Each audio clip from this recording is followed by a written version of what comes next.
കഴിഞ്ഞ 10 വർഷം സമസ്ത മേഖലകളിലും നടത്തിയ വികസന പ്രവർത്തനങ്ങളിൽ ജനങ്ങൾ സന്തുഷ്ടരാണെന്നും വികസനങ്ങൾക്ക് നേതൃത്വം നൽകാൻ കഴിഞ്ഞതിൽ തനിക്ക് അഭിമാനമുണ്ടെന്നും LDF സ്ഥാനാർത്ഥി AC മൊയ്തീൻ പറഞ്ഞു.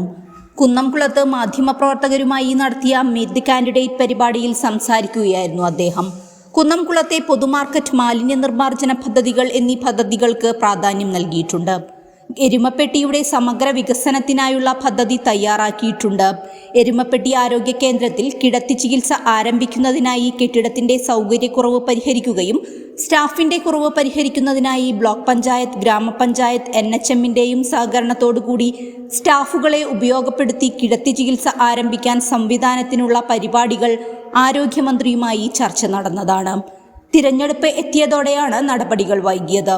റോഡുകൾ, സ്കൂളുകൾ, പാലങ്ങൾ, കെട്ടിടങ്ങൾ, മറ്റ് വികസന സൗകര്യങ്ങൾ ഒരുക്കിയിട്ടുണ്ട്. ഇനിയും നടപ്പിലാക്കാനുള്ള പദ്ധതികളുണ്ട്.